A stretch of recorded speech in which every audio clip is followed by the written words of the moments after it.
Steph was, obviously he's coming in with the ankle injury, and also like his first quarter, I think first 6 minutes, misses a few threes. I think he had 3 or 4 turnovers. Are you sitting there thinking like, this might be an off night at all in a moment like that? No, I've learned better than that.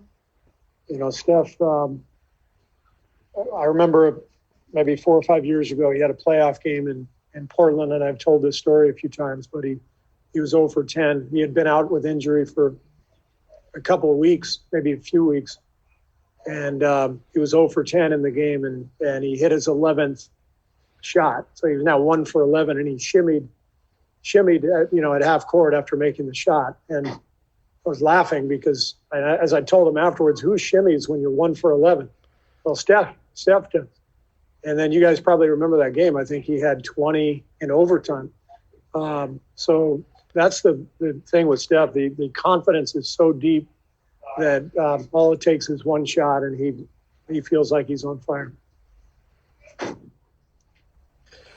I'm curious, Steph, did you think it was going to be an off night early in middle of that first quarter for you?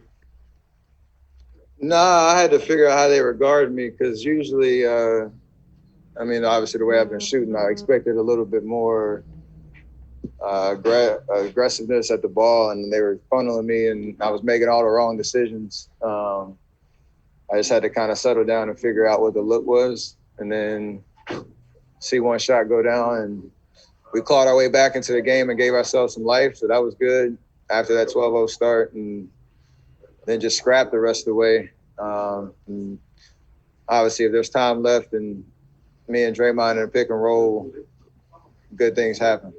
Hey, Steph, you block out a lot of the noise that, you always talk about not letting the noise get to you. But there's a lot of superlatives now, a lot of, people raving about what you've done with your career and what you meant to the game.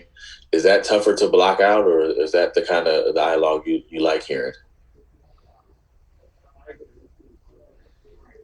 That was a deep question, huh?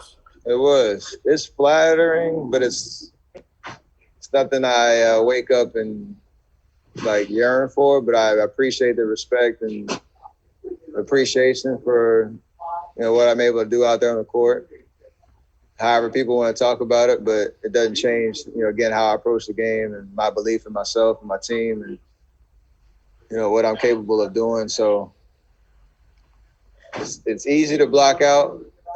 Y'all know I do read and hear all the stuff, so it's entertaining at a certain point how things can flip and flop. But at the end of the day, it's just go out and hoop, play well. As long as you're in some type of conversation, then you're doing what you're supposed to do.